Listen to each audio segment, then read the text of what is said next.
Hey y'all, it's Brandon with Voodoo Forge. Now, a few weeks ago, I was contacted by Vevor, and they wanted to know if they could send me one of their little 2-burner forges, and I said, yeah, send it on. So, this is it, right here, but I'll put a link to it. Right now, it is apparently $105.57. It's regularly $120. So let's see what a $120 gas forge will get you. This is not a tutorial. I'm just gonna put the thing together and use it for a couple of things. Well, this is what they sent me. Got this little 2-burner forge body. It's pretty thin, but you know, it looks solid enough. It's got the like kale wool type soft lining, the burner assembly, hose and regulator, a manual, refractory, a brush for it, a couple of fire bricks to put on the bottom, and the manual. Yeah.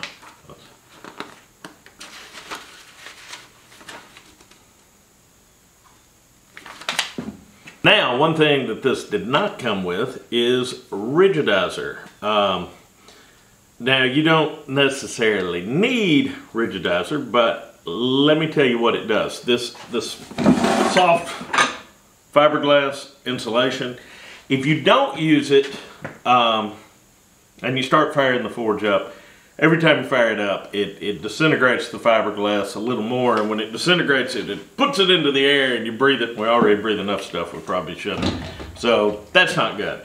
Number two, if you use the rigidizer, you make this a little more firm, so when we put our refractory mix on there, it won't soak it up as fast, so it'll go a little further. So anyway, you don't have to use rigidizer, but it helps. So I ordered some, and gonna mix it up and spray this, and it'll have to sit for 24 hours, and then we'll do the rest of it.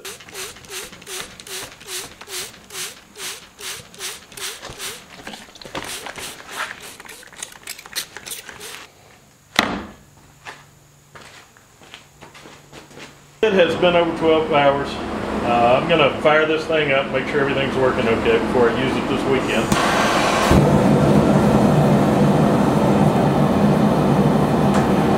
Got a couple of fire breaks in the back.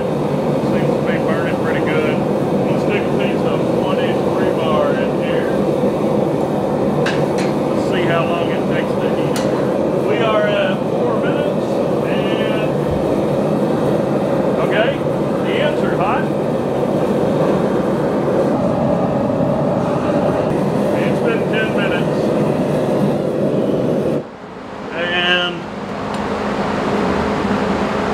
It's evenly heated now.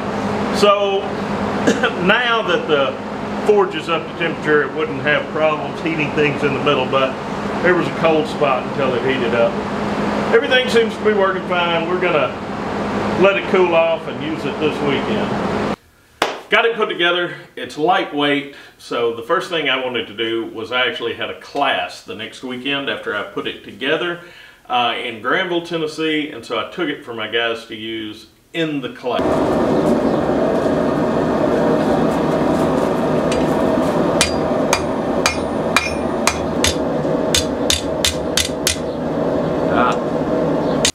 Now, I didn't get a lot of footage from the class because it's kind of hard to teach a class and film it at the same time, but I had 2 guys in my class. They've taken a class with me before. They're real good guys. They're really motivated and learn well.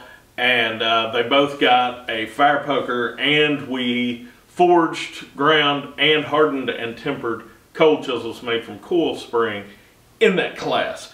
But the forge worked great for that, lightweight, easy to move, didn't have any problems with it. I actually left it in Granville for another week or 2 and used it making some tooling for the anvil in Granville. So I was able to run it about 12 hours on that propane tank, And but I wanted to try it with some really green guys, so I took it on a trip with some of my buddies, and we used it. So to test out this forge that Vevor sent me, this hobbyist forge, I figured the best thing to do was take it to my friends, a group of rank amateurs.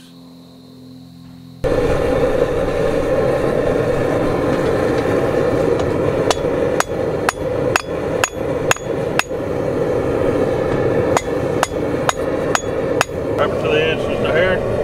You have to hit it eventually. Just make sure it's in the right spot.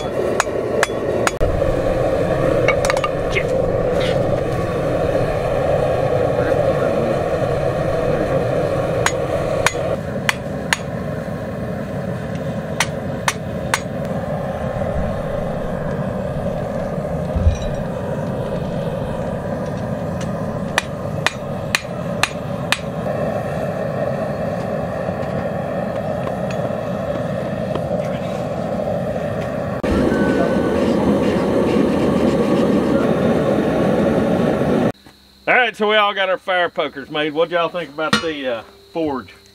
I thought it was very, very cool. It's very small, portable, and it did a really good job with my poker. It does a very good job of getting the material very hot, very quick. I'll say that.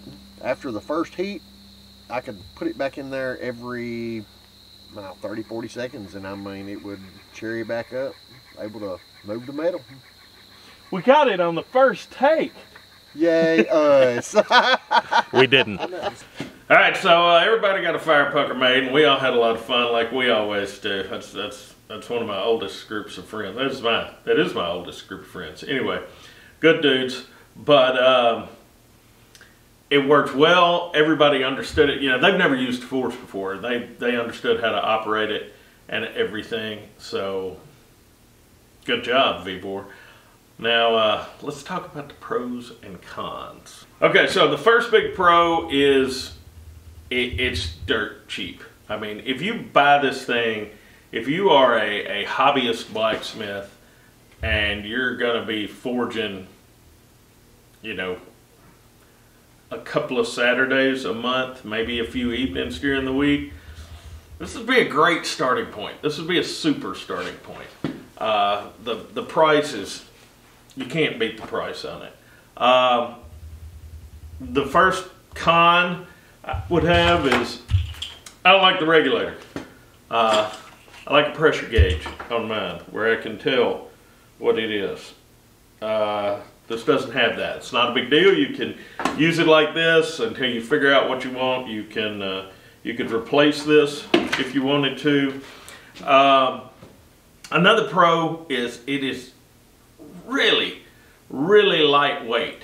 Now it's easy to move, and that's what I'm going to use this thing for. I'm going to use it for classes and a portable forge.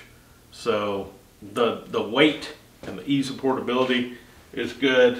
It's got some adjustments on it that I haven't needed to do, but it comes with these little knurled adjustment screws. The ones that held the burner assembly in here, they're gone. They fell out. The ones that actually hold it into the forge itself down below, they're gone. But they don't seem to matter. Everything sits in there, and if I wanted to replace it, I could get a nut. I believe it's metric or a bolt. So that worked fine. I did